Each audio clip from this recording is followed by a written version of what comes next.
¿Qué tal? ¿Cómo están? Qué gusto que nos acompañen en Voto por México. Cuando quedan prácticamente pocas semanas para las elecciones más grandes de la historia, México se encuentra ante varias disyuntivas, dos en específico. Una de ellas será, sin duda, sortear los desafíos que impone la pandemia para no exponer la salud ni de los funcionarios de casilla, ni de los capacitadores y, por supuesto, tampoco de los electores. Otro reto será también mantener la certidumbre en todo el proceso electoral cuando los ánimos sociales están encendidos en una polarización que, lejos de, disminuir, se agudiza cada día, cada minuto. Si añadimos los intentos por deslegitimar al árbitro electoral, exponiendo de paso la autonomía del Instituto Nacional Electoral, bueno, el panorama se vuelve todavía más complicado e incierto. Un presidente muy activo electoralmente que convoca a un pacto democrático implícito ya en las leyes, más que la elección en sí misma. En juego está la democracia de nuestro país y su fuerza institucional. ¿Qué dice de todo esto el Instituto Electoral? Lo invito a que se quede con nosotros. En unos minutos más tenemos una plática con Lorenzo Córdoba, el presidente consejero del INE. Este es Voto por México. Voto por México. Vamos a continuar, le decía yo, y lo hemos venido manejando a lo largo ya de varias semanas, el tema de Félix Salgado Macedonio como candidato a Morena al gobierno de Guerrero. Bueno, sigue escalando, denuncias, polémica, el pueblo de Guerrero decide, tiran su candidatura, pero nada sucede. Y prácticamente Félix Salgado Macedonio está a punto mañana de arrancar ya su campaña. ¿Qué factura va a tener? ¿Qué factura va a dejar a Morena esta situación? Bueno, pues serán sin duda parte de las situaciones que tendremos que ir viendo y bueno, sin duda otro reto también, otro punto que tendremos que analizar es el papel de Movimiento Ciudadano como la tercera fuerza política en el país. ¿Qué nos va a dejar esta situación de Movimiento Ciudadano? Y un presidente, le digo, pues muy activo. También hablaremos de otros temas aquí en Voto por México. Vámonos a los datos.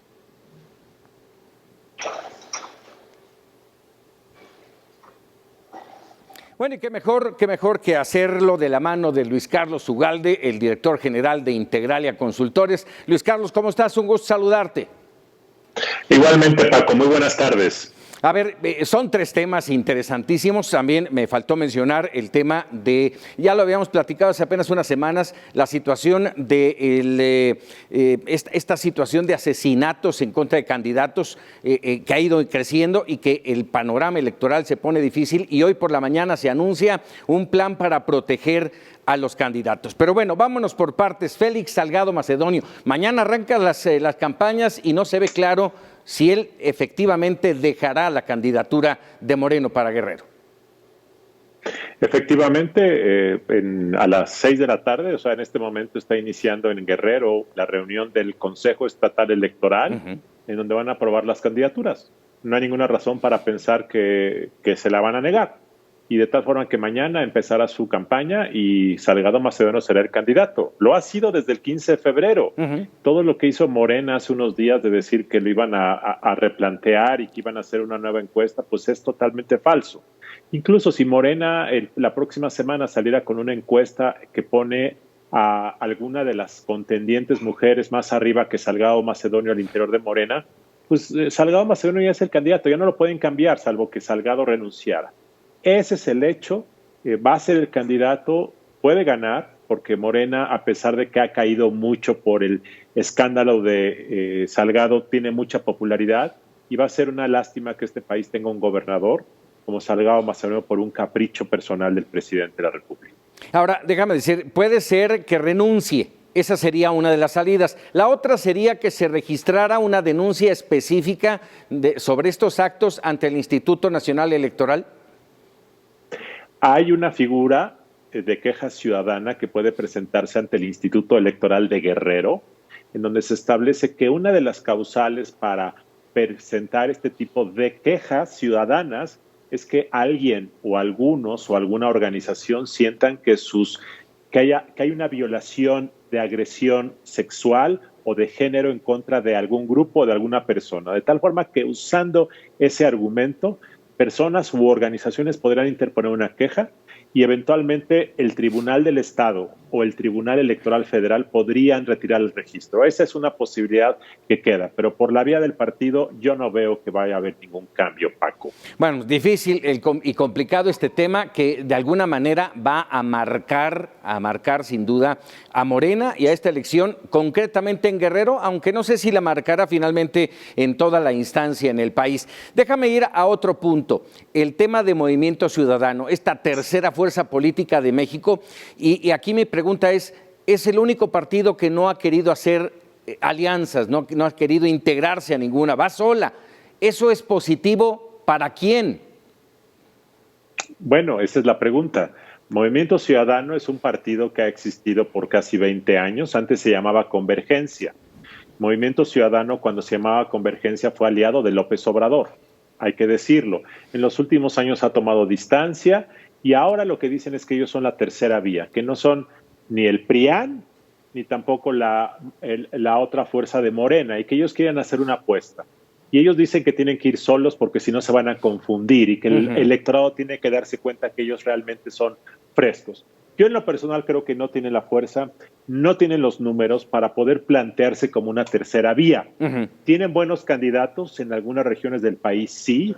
Tienen alguna gente joven, talentosa que están reclutando, sí, pero difícilmente pueden plantearse como una tercera fuerza. Y hay muchos que están considerando, Paco, que en el fondo este esfuerzo de Movimiento Ciudadano por ser la tercera fuerza va a acabar por debilitar a la alianza opositora y beneficiar a Morena. A ver, ya veremos. Ahí justamente es lo que yo te quería preguntar, porque evidentemente va a quitar puntos, pero ¿a quién se los va a quitar? ¿A la oposición o a Morena? Sí, por la naturaleza de los candidatos que están postulando, es más probable que le quite votos a la alianza PRI-PAN que a Morena, porque hay simplemente más afinidad y más cercanía. Y de hecho, muchos de los candidatos que está postulando Movimiento Ciudadano fueron miembros del PRI y del PAN. Así es que, por ejemplo, en Campeche, el candidato a gobernador, Eliseo Montúfar, era el presidente municipal por el PAN hasta hace pocas semanas. De tal forma que es más probable que acabe afectando a este partido político. Caray, complicado. Ahora, si se hubiera adherido, en este caso, a la alianza de Sí por México, ¿hubiera ganado más fuerza Sí por México y el mismo Movimiento Ciudadano? Sin duda, no creo que habría sido una diferencia significativa porque Movimiento Ciudadano tiene una intención del voto que no pasa de 10 puntos. Pero claramente en algunas regiones del país podría ser muy potente y claramente una coalición global de todos los partidos distintos a Morena y sus aliados habría sido algo más atractivo. Sí ha sido más potente, pero creo también que en los términos en los que está la coalición PAN-PRI-PRD, que abarcan 219 distritos, es una buena potencia. Ahora, hace rato mostraste una gráfica de entidades donde el Movimiento Ciudadano es la tercera fuerza en la elección de gobernador. Esto es importante, porque en esas entidades que acabas de mostrar, el hecho de que el Movimiento Ciudadano venga en tercer lugar, pero difícilmente vaya a llegar al segundo o al primer lugar, va a definir quién es el ganador. Por ejemplo, en Sonora, Ricardo Burs, que es un empresario local muy bueno, eventualmente está más cerca del candidato de la alianza PAN-PRD, que es Ernesto Gándara, que de Alfonso Durazo, que es el candidato de Morena. En el caso de Nuevo León, Samuel García era un candidato muy popular que se ha venido derrumbando. Creo que Nuevo León se va a convertir en un candidato irrelevante muy pronto. Pero en Campeche, el candidato del Movimiento Ciudadano era el alcalde del PAN hasta hace pocas semanas y ahora es el candidato del Movimiento Ciudadano. Entonces, claramente a quien le va a sustraer votos es al Partido Acción Nacional. Y en Colima, el candidato de Movimiento Ciudadano es el alcalde de Colima, una persona muy popular, Leoncio se llama, un buen gobernante, y ya veremos qué es lo que ocurre, Paco. Estaremos muy pendientes. Luis Carlos, vamos a hacer una pausa. Si te parece, me gustaría más adelante regresar contigo y hablar de este plan de seguridad para los candidatos presentado hoy por el gobierno federal. Con todo gusto, Paco. Nos vemos.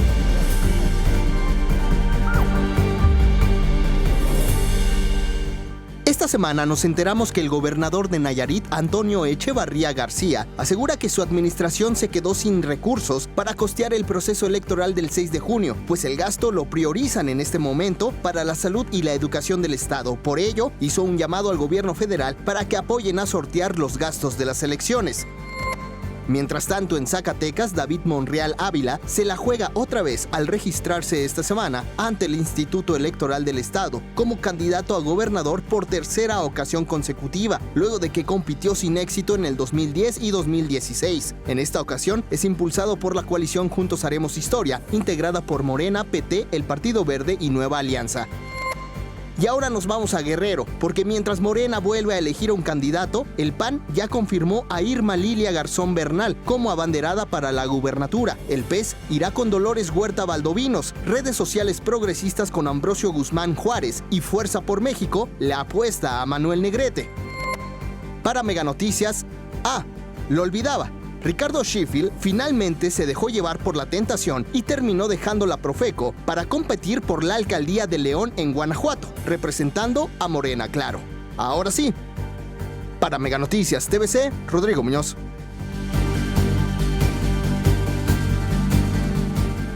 Para su decisión.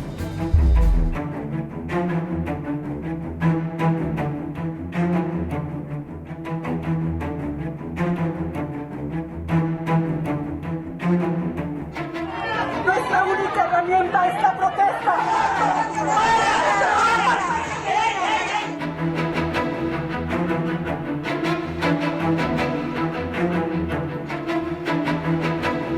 Nosotros los bellonidenses estamos con Félix Salgado Macedonio.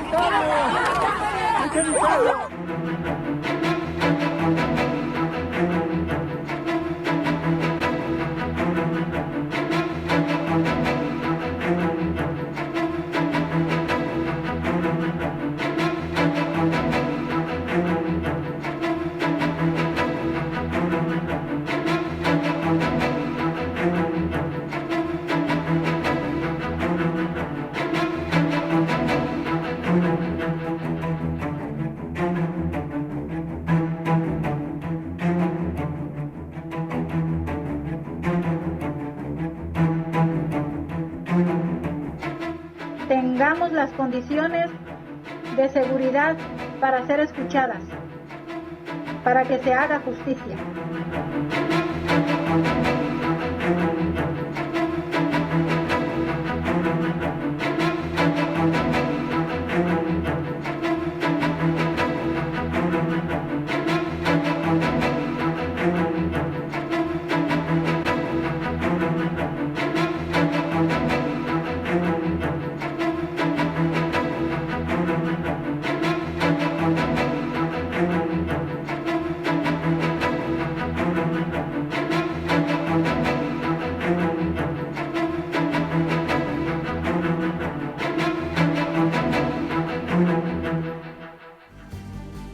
Ya estamos de regreso en Voto por México. Estamos en el camino de una elección sui generis, marcada por la pandemia y la polarización.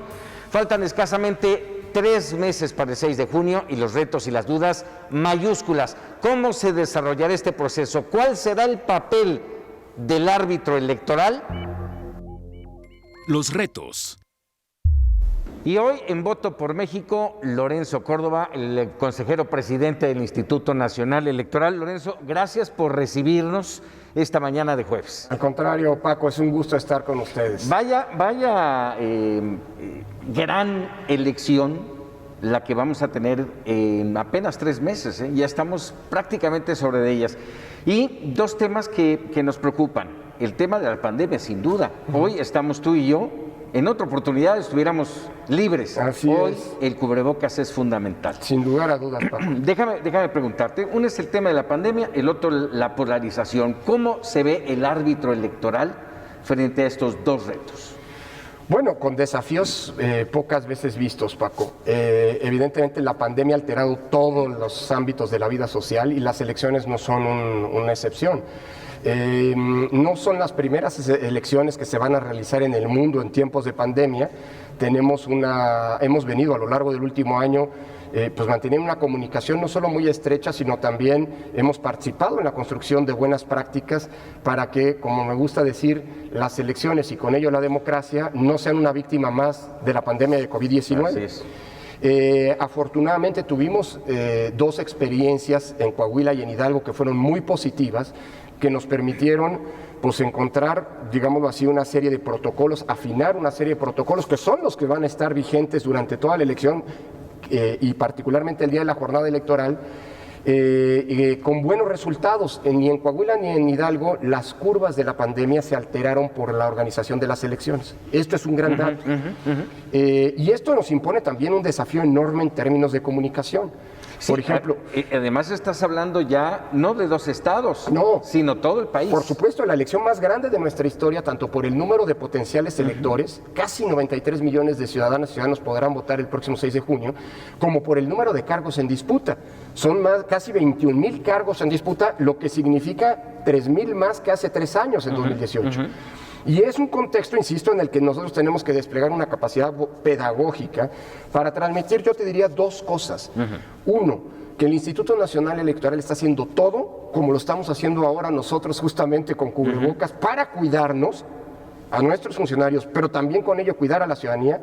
Y 2, que las condiciones sanitarias no van a implicar una situación de riesgo para nadie, y mucho menos para la salud del sistema democrático. El otro gran tema es el de la polarización, pero si quieres avanzamos con ese más adelante, porque es un tema que también es novedoso por la intensidad que está teniendo este fenómeno. Por supuesto, y el golpeteo, pero déjame preguntarte, a ver, estamos hablando de 1.5 millones de funcionarios. Así es, prácticamente 1.5 millones. Estamos justo en estos días a punto de llegar a una meta inédita para la brevedad del tiempo, que es haber tocado ya 12.2 millones de puertas de las y los ciudadanos que fueron sorteados, y en estos momentos ya te puedo decir que tenemos 1,5 millones de ciudadanos que resultan, que son aptos y que vamos a necesitar el día de la casilla. Dentro de los protocolos, Lorenzo, estos 1.5 millones deberán estar vacunados. Mira, idealmente, déjame decirlo así, sería lo óptimo. Pues lo óptimo sería que todos los ciudadanos estuviéramos vacunados para el día de las casillas, para el día de la elección. Pero eso difícilmente va a ocurrir. La vacunación avanza con las dificultades naturales de un fenómeno que tiene escala global. Dicho eso, nosotros lo que estamos haciendo es partiendo de la premisa, hay comunicación con las instancias de salud. Eso sería un escenario ideal, pero nosotros no podemos garantizarlo. Lo que sí podemos garantizar son las condiciones sanitarias en las casillas, a partir, y sobre todo la aplicación de una serie de protocolos muy estrictos. Nosotros hoy en día tenemos 20 protocolos prácticamente para todas las actividades de la función electoral. Uno de ellos, que vamos a estar, explicando, haciendo público de manera muy intensa en las semanas por venir, es el protocolo sanitario de las casillas, que para que todo el mundo sepa qué se va a encontrar en la casilla, no solo 1,5 millones de ciudadanos que van a ser funcionarias y funcionarios, sino también el elector de a pie, quien llegue a votar. Lo ideal es que sepa cómo se va a comportar, cómo se tiene que comportar, cuáles son las responsabilidades, cuáles van a ser las condiciones que nos va a operar la casilla. Creo que es importante mencionar una cosa, Paco. Nosotros no somos expertos médicos, pero nos hemos auxiliado de un consejo honorario en donde están algunos de los más brillantes expertos de salud pública del país, el director de nutrición, el director de la Facultad de Medicina de la UNAM, la directora del Instituto de Biomédica, en fin. Ellos nos han ayudado a construir estos protocolos y por eso somos muy estrictos en la aplicación de los mismos. Por eso hoy que estamos en unas instalaciones del instituto, estamos obligados por estos protocolos a usar estos cubrebocas. Así es. En pocas palabras, tú me cuidas, yo te cuido, eso es un poco la lógica. Así es. Dicho eso, el día de la elección, en la casilla lo que vamos a ver es a funcionarios debidamente protegidos con cubrebocas, ellos sí con caretas, precisamente porque ellos están todo el día en la casilla.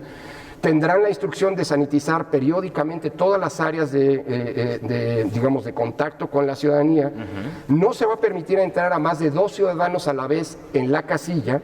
Por eso es importante apelar a la responsabilidad para que en el exterior, cuando haya una fila, se mantenga la sana distancia. Las rutas dentro de la casilla van a estar claramente marcadas, o sea, va a haber una ruta para entrar, una ruta para salir.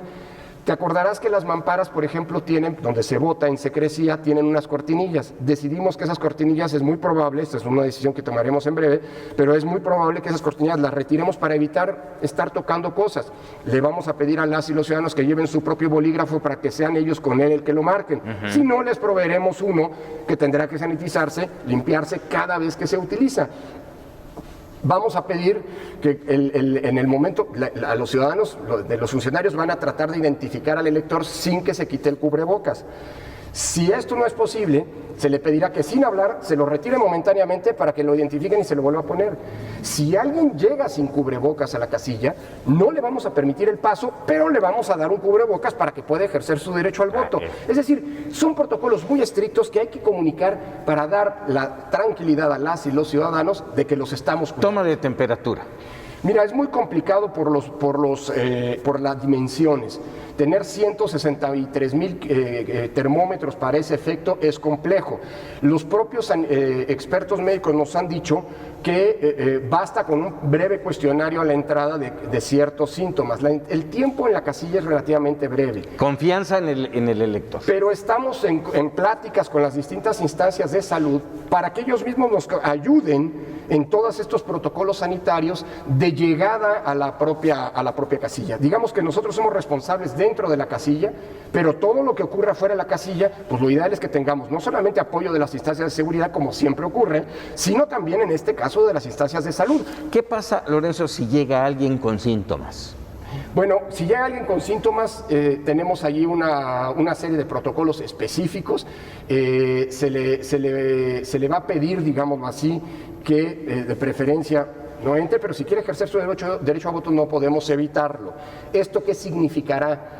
Que se le permitirá la entrada, se mantendrán las distancias protocolarias y acabando su ejercicio del voto se sanitizará, se interrumpirá la votación para que se pueda sanitizar todo el ambiente y pueda continuar la votación en términos de seguridad. En pocas palabras, estamos, insisto, actuando protocolos que han sido revisados por médicos, por expertos de salud pública, son los mismos protocolos que se siguen, por ejemplo, en los hospitales, en las zonas de atención de personas con síntomas, y eso es lo que queremos reproducir en cada una de las 163. Eso es pensando que el 6 de junio la situación esté como hoy. Sí. Pero ¿y si no? ¿Y si estamos en rojo en un extenso porcentaje del país? ¿Se está pensando en un voto electrónico? ¿Se podrían aplazar? Mira, desafortunadamente estamos frente a elecciones, es decir, las del Congreso, que tienen plazos muy estrechos y que si se postergaran nos colocarían en una crisis constitucional. Déjame ponértelo de esta manera. El 1 de septiembre tiene que haber una nueva Cámara de Diputados, porque si no se elige una nueva Cámara de Diputados, no podríamos, por ejemplo, aprobar el presupuesto para el siguiente año, no se interrumpirían, por supuesto, las tareas legislativas, es decir, no es pensable una democracia constitucional sin un órgano legislativo funcionando. Y los tiempos son tales que no tenemos margen para posponer en esta ocasión, a diferencia de lo que pasó en Coahuila y en Hidalgo, las elecciones. ¿Por qué lo pudimos hacer en Coahuila y en Hidalgo? Bueno, porque en Hidalgo había elecciones municipales y bueno, el Congreso podía nombrar consejos municipales mientras llegaran las autoridades electas. En Coahuila, la toma de posesión de los diputados fue hasta el 1 de enero. Entonces teníamos desde la elección originalmente planeada hasta el 1 de enero casi 7 meses, lo que nos permitió un margen de maniobra. Ese margen de maniobra no lo tenemos hoy. Por eso lo importante es, claro, estar monitoreando lo que está ocurriendo, pero sobre todo, ya tenemos una experiencia. No interrumpimos, desde cuando reabrimos los módulos, Paco, no interrumpimos el proceso de credencialización del que depende la identidad de las y los mexicanos desde agosto hasta la fecha, ni siquiera en aquellas entidades como la Ciudad de México que estuvieron durante muchas semanas en semáforo rojo. Y ninguno de esos espacios se convirtió en un centro de contagio. ¿Cómo? Aplicando protocolos muy estrictos que son justamente los que queremos replicar a escala nacional el día de la propia jornada electoral. Lamentablemente nuestro plan B en materia electoral es hacer las elecciones redoblando todas las medidas sanitarias y apelando a la responsabilidad, por ejemplo, de quien hay quienes no desean usar el cubrebocas. Bueno, aquí se trata de cuidarnos todos para salvar todos juntos a la democracia. A nadie se le va a negar el derecho. A nadie se le puede negar el derecho, pero sí a todos se les va a exigir que cumplan con ciertas medidas sanitarias para cuidarnos todos entre todos. Todo esto estos protocolos va a implicar costos. Sin duda. Extras a lo normal de una elección. ¿De dónde y se tiene? Sí, mira, desde que el momento, a pesar de que este año tuvimos un recorte presupuestal que es el más grande que nos ha aplicado la Cámara de Diputados en un año de elecciones federales, 870 millones de pesos recortados respecto a lo que nosotros señalamos necesitábamos en un presupuesto que se construyó con medidas de austeridad y la verdad creo de manera muy responsable. Y sin embargo, hemos logrado hacer ajustes para subsanar ese déficit, sin tocar la partida presupuestal que está justamente prevista para todas estas condiciones sanitarias. Es una partida que asciende alrededor de 320 millones de pesos, que nos va a llevar a comprar millones y millones de cubrebocas, millones de caretas para los funcionarios de casilla, miles de litros de material sanitizante, geles, etcétera, toallitas para que las condiciones sean absolutamente impecables desde el punto de vista higiénico y sanitario el día de la elección. Eso no está siendo mermado y no vamos por un tema de dinero a poner en riesgo la salud de las y los. ¿Tienes un cálculo ya de cuánto sería? Sí, son alrededor de 320 millones de pesos, esos están fondeados. Extras al costo de la elección, es solamente para gasto sanitario, digamos. Muy bien. Déjame ahora sí cambiar, habías mencionado el tema, mencionamos el tema de la polarización y aquí dentro de esa polarización, ¿cómo entender, cómo lo ves como presidente consejero, las dudas sobre la objetividad y la imparcialidad del instituto? Mira, es normal que al árbitro se le cuestione. A mí me gusta, Paco, citar un fantástico texto sobre el fútbol de Eduardo Galeano, en uno de cuyos ensayos habla del árbitro. Y Galeano dice, el árbitro está condenado a quedar mal con todos. Con quien gana, porque quien gana siempre va a decir que ganó a pesar del árbitro, y con quien pierde, porque siempre va a decir que perdió por culpa del árbitro. Lamentablemente eso es recurrente, digamos, en la organización de las elecciones, más en un contexto, debo decirlo, en donde todavía no se ha alcanzado un grado de madurez democrática entre los actores políticos que les permita asimilar o asumir como algo normal en la vida de las democracias, pues la existencia de eventuales triunfos y de eventuales derrotas. Lo decía Felipe González, el jefe del gobierno español, hace unos 20 años. Una de las condiciones de funcionamiento óptimo de la democracia es la aceptabilidad de la derrota. Y nosotros vemos que es un fenómeno realmente, digamos, poco asimilado entre los actores políticos. Por eso la autoridad electoral tiene que lidiar, digamos, con ese contexto, haciendo su trabajo, sacando tarjetas, si se me permite la metáfora, cada vez que sea necesario sacarlas, pero sobre todo con un reto que es mayúsculo, no cayendo en las provocaciones.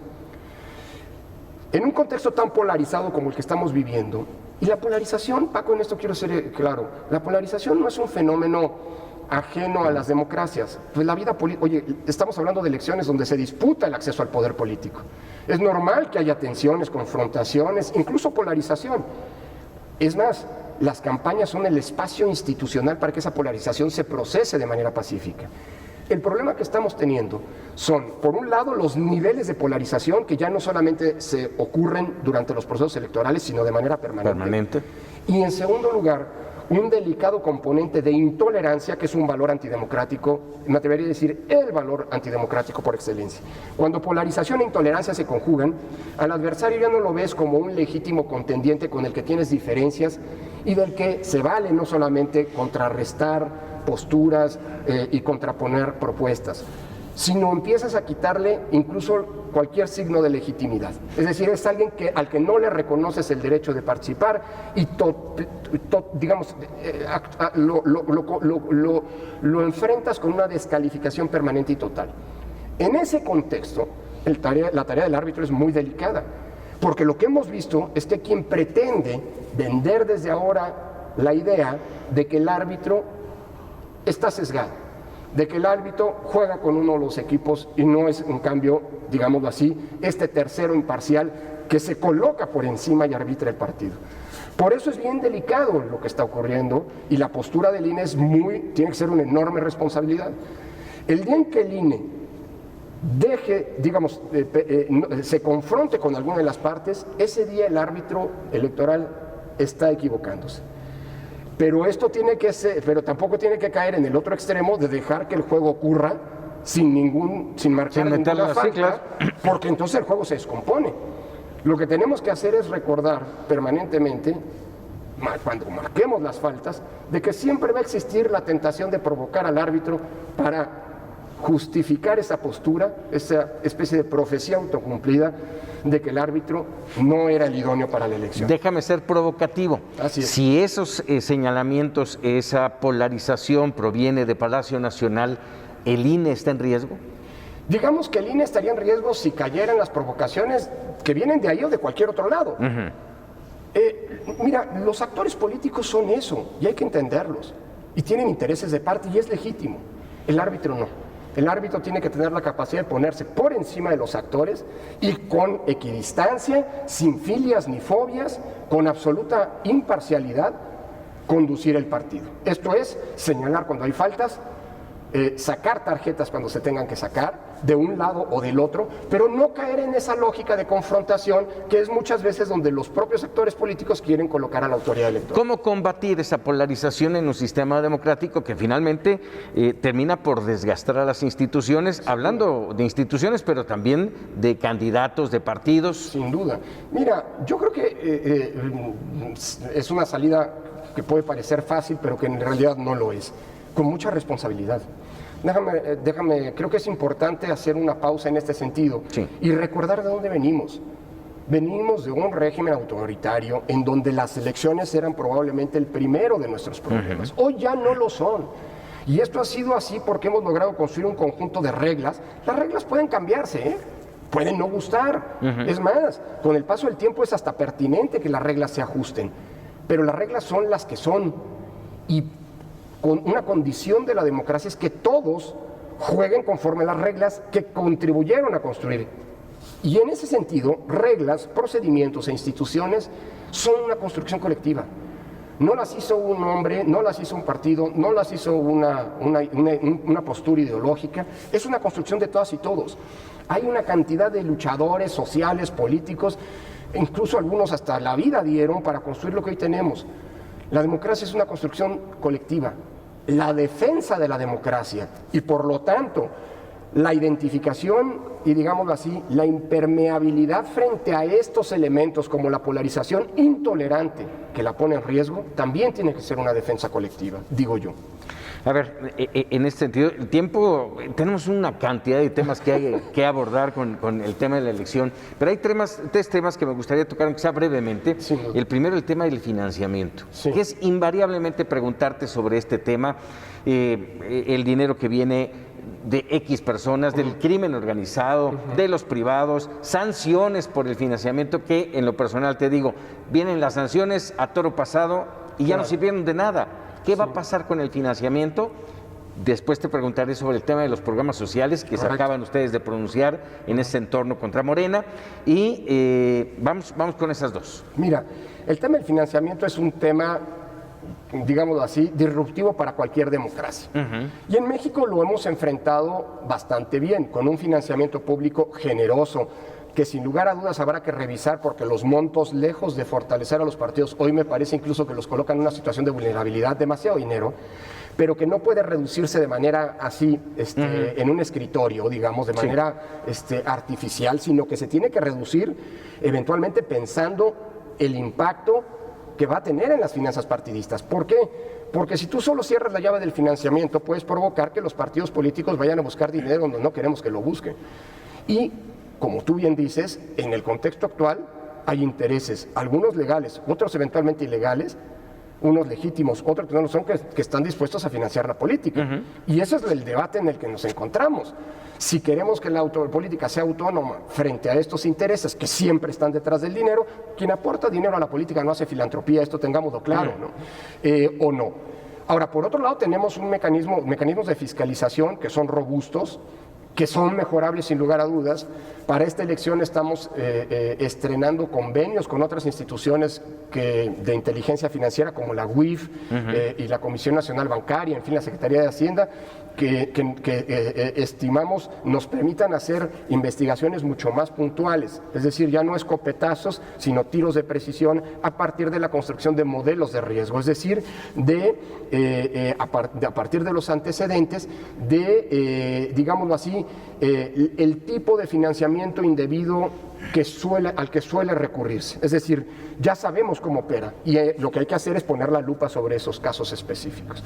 Dicho eso, en un país en donde hay una cantidad de efectivo tan grande como la que hay en México, México es el país de la OCDE con mayor flujo de efectivo en términos de la proporción del volumen de su economía, por el crimen organizado y por la economía informal, que es más de la mitad. En fin, eso es un gran problema que enfrentamos, porque el efectivo por definición no deja rastro. Así que lo que tenemos que hacer es enfocarnos sobre todo en los objetos de gasto. Un espectacular, un acto de campaña, pues es claro que ahí hay un gasto realizado. Y por eso es importantísimo, a partir de esos objetos de gasto que están allí, que dejan huella, poder compulsar con lo que los partidos nos reportan. Y por cierto, el principal motivo de sanción en materia de fiscalización a los partidos es precisamente por gastos no reportados que implican evidentemente que hay un dinero, que hay un intento de ocultamiento del dinero. Pero terminan por no incidir en el resultado, o sea, no de manera a lo que voy, sí, es a toro pasado, ya no cambian las cosas. Entiendo, por eso mismo es muy importante que despleguemos en estas elecciones, las campañas federales empezarán el 4 de abril, que a partir de entonces nosotros hagamos público, digámoslo así, y se ponga mucho énfasis de parte de los medios que tendrán que ser capacitados para poder hacer esta auditoría a lo que el INE hace, que se ponga un énfasis respecto de quién está reportando y quién no. ¿Sí me explico? Es cierto, la fiscalización ocurre después, difícilmente puede ser en tiempo real. ¿Por qué? Porque los partidos tienen la oportunidad de poder aclarar dudas, etcétera. Es como una auditoría. Claro, es una fiscalización en todo caso muy rápida, porque tendremos que terminarla 40 días después de la jornada electoral, precisamente porque si hay gastos irregulares de montos importantes, pueden eventualmente permitirle al Tribunal Electoral anular o no alguna elección. Por eso es importantísimo que esto se vaya robusteciendo.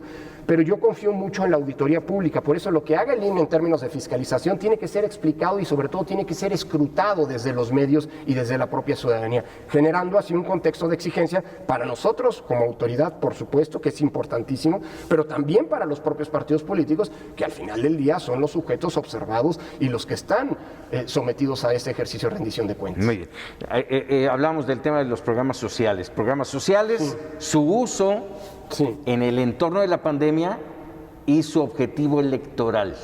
Veía yo apenas el miércoles prácticamente se daba esta situación en contra de Morena por la utilización en el entorno de la vacunación. ¿Cómo actuar? Mira, yo creo que es importantísimo asumir, Paco, que los programas sociales no pueden ni deben suspenderse durante las campañas electorales. Hay personas que viven de ello. Programas tan delicados, por ejemplo, como el de la vacunación, tan digamos, indispensables para poder superar la pandemia, no pueden suspenderse. Lo que está prohibido son dos cosas. Uno, la propaganda gubernamental respecto de los programas sociales durante las campañas, esa sí se tiene que suspender. No puede estar el gobierno, ni el federal, ni los gobiernos locales, hablando o presumiendo sus programas locales, promocionándolos durante las campañas. Eso tendrá que suspenderse. Eso no lo dice el INE, lo mandata la Constitución y el INE va a ser vigilante de que ello ocurra, por un lado. Y por otro lado, lo que está prohibido evidentemente es el uso político de los programas sociales. Es decir, condicionar un beneficio a cambio, digámoslo así, de un voto o de un voto en contra de alguien más o de no votar. O de la obtención de los datos electorales. Que ese es un dato justamente, un punto que justamente hemos nosotros, pues, sobre el que hemos puesto énfasis, porque no sé, digamos, déjame decírtelo así, hay quien dice que están contra el partido A, contra el partido. No, estamos cuidando los programas sociales, porque si los programas sociales se utilizan con fines políticos, se desvirtúa la lógica de los propios programas sociales. Desde ese punto de vista, creo que lo que nos toca hacer es vigilar, pues es nuestro papel como autoridad electoral, y señalar en donde vemos algún tipo tipo de irregularidad. Le tocará a los gobiernos, federal, local o municipal que sea, ser responsable para no incurrir en algo que, por cierto, es un delito. Y gracias a una iniciativa propuesta por este gobierno que llevó a la modificación de la Constitución, hoy son delitos graves. Por eso la comunicación con la Fiscalía Especializada de Delitos Electorales es tan importante para poder cerrar la pinza e impedir que haya quien pretenda aprovechar, además que con dinero público, la necesidad de la gente con fines políticos, ¿no? ¿Qué opinión tienes, Lorenzo, del Acuerdo Nacional por la Democracia? Mira, todo acuerdo en democracia es bienvenido. ¿Pero es necesario? No, porque está la ley. Es decir, es un acuerdo en el que lo que se están comprometiendo es a cumplir la ley. ¡Qué bueno!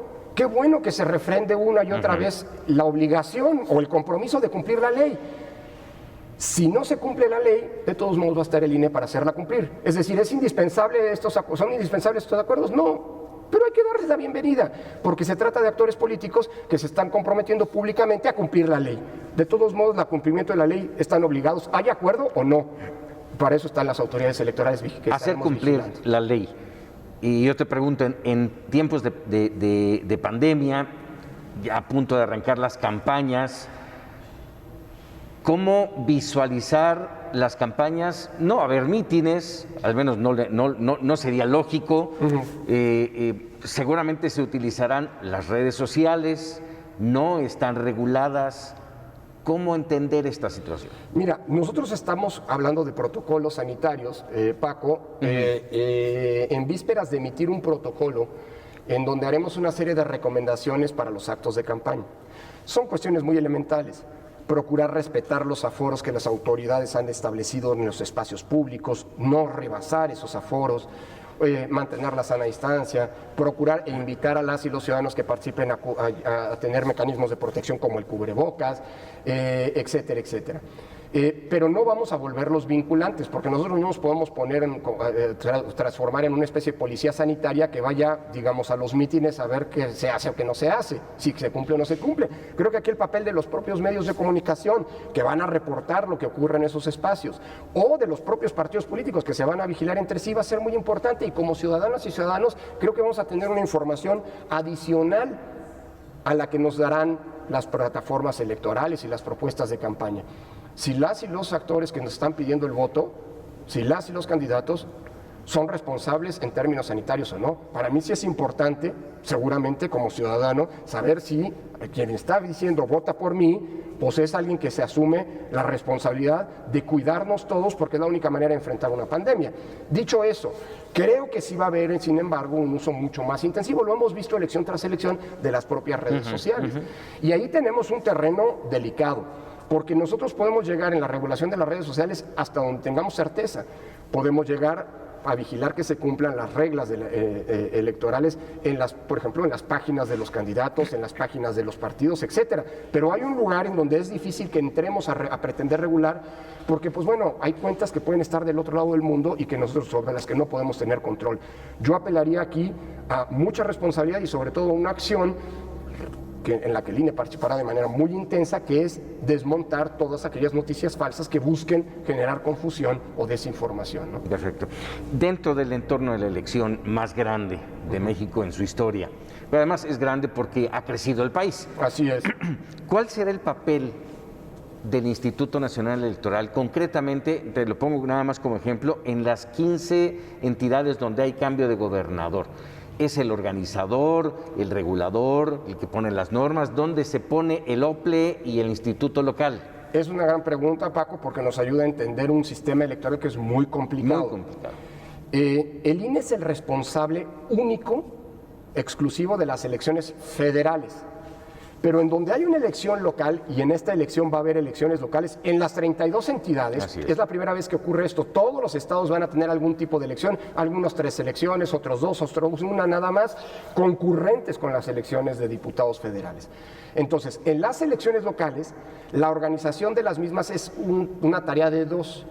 El INE es el responsable de todo lo que tiene que ver con seleccionar a quienes van a ser funcionarios de casilla, capacitarlos, es el responsable de definir dónde van a estar las casillas, de administrar las casillas el día de la elección, y el OPLE es el responsable, digámoslo así, de todo lo que tiene que ver con la producción de los materiales locales, de la difusión de los resultados locales, los PREPs locales, y del cómputo de las elecciones locales. Es decir, es una especie de trabajo conjunto que implica una especie de cambio de estafeta. En la noche de la elección el INE le va a pasar la estafeta al OPLE para que termine el proceso electoral.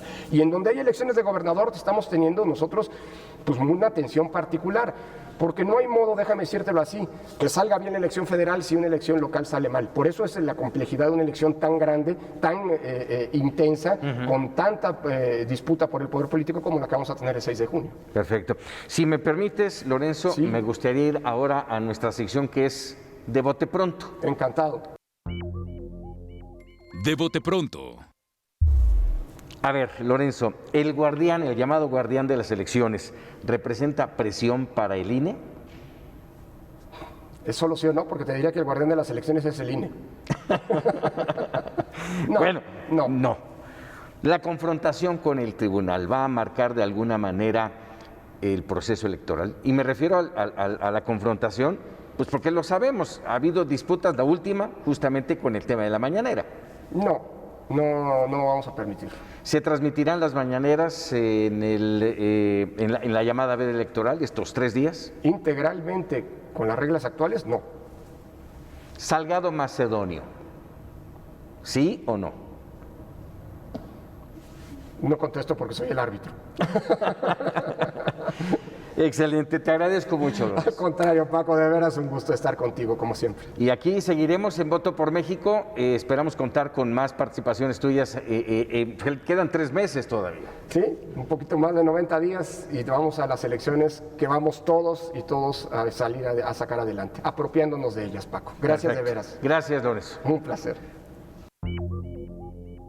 Con peras y manzanas. La máxima autoridad en cada entidad del país es el gobernador. Su tarea consiste en respetar y hacer respetar la Constitución, que es nuestra ley más importante. Cumplir y hacer cumplir las leyes y promulgar nuevas. Luchar por conservar el orden y vigilar la tranquilidad y seguridad del Estado. Cuidar que los fondos públicos, es decir, el dinero de todos, esté asegurado y se distribuya con apego a la ley.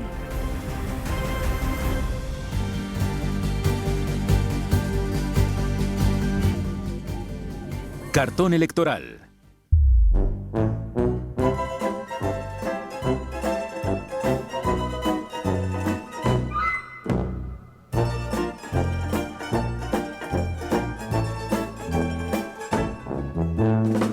Sin duda, el cartón, los moneros, el apunte periodístico y este tema de las elecciones. Esta es de Antonio García Garci, del periódico El Financiero. Toño, ¿cómo estás? Un gusto saludarte. ¿Cómo entender qué te lleva a plasmar esto en un cartón? Oye, nada más una precisión, sí soy Garci. Ese es mi apellido real. Antonio Garci. Sí, es que en la familia nunca terminamos de pagar la última letra. Nos quedamos en Garci. Muy bien, venga. A ver, ¿cómo llegaste a construir este cartón? Pues mira, yo digo que los caricaturistas somos cronistas de lo que pasa. Y si algo tiene la caricatura es el gran poder de síntesis. Con muy pocos elementos vas a lo esencial. Por eso es tan universal y tan buena para comunicar cosas complejas.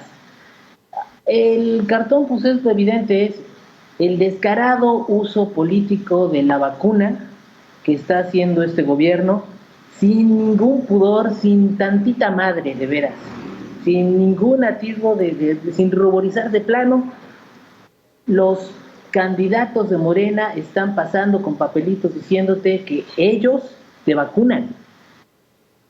Y bueno, pues es esto de que todo el mundo está anhelando desesperadamente la vacuna por mucho y le están usando para comprar votos. En un país que tiene, sí, pues es que... Fuerte, pues es Garci, que porque además esa carroza que es México está pasando sobre los esqueletos de quienes han muerto por la pandemia y prometiendo esa vacuna, ¿no? Mira, somos de los países que más muertos ha tenido en esta epidemia. Y básicamente todos nuestros muertos son por el pésimo manejo que se ha hecho de toda la enfermedad. Ha crecido incontrolablemente porque no ha habido ninguna política de contención. Y ahora que están intentando hacer una vacunación, nos damos cuenta de que no hay plan, no hay sistema, no hay logística, no hay vacunas. No hay vacunas. Así Solo hay la esperanza, como dice el lema de Morena, la esperanza de que un día llegue. Y así como en los cuentos de Lobo, estás ahí, sí, me estoy poniendo los guaraches, igualito nos están diciendo, vacuna, estás ahí, sí, ya van a llegar 24, ya. Mira, la cosa está tan canija que al presidente le aprobaron 128,000 millones de pesos para comprar vacunas.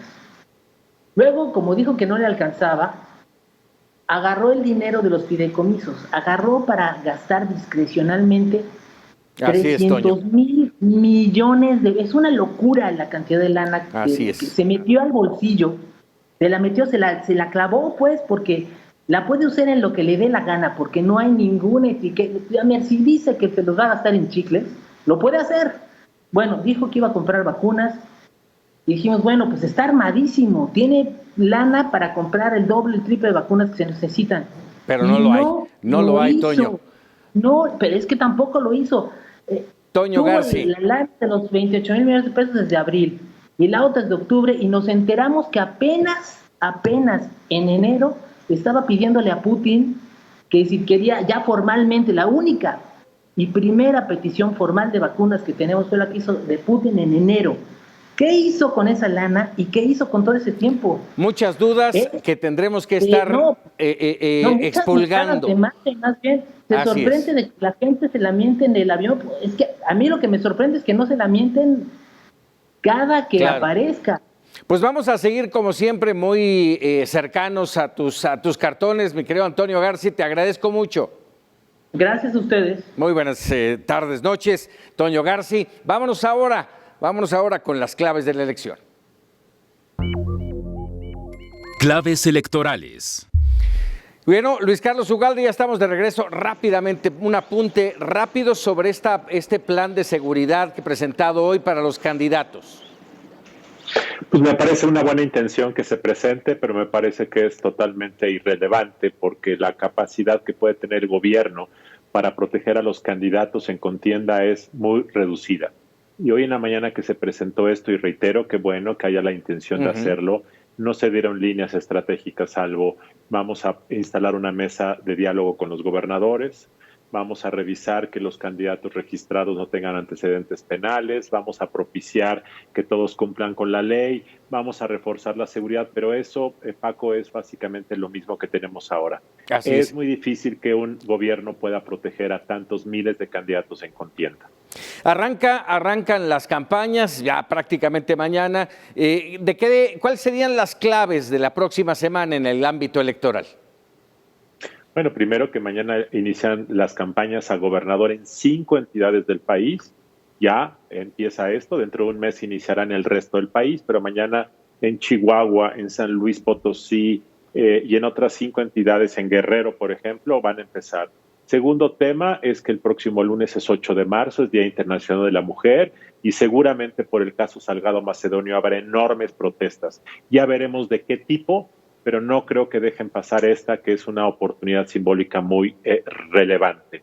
Yo te diría que esos son los 2 temas centrales para los próximos días. Ya estaremos platicando de ello. Luis Carlos Ugalde, agradecido en esta alianza estratégica entre Integralia Consultores y Mega Noticias TVC. Muchas gracias.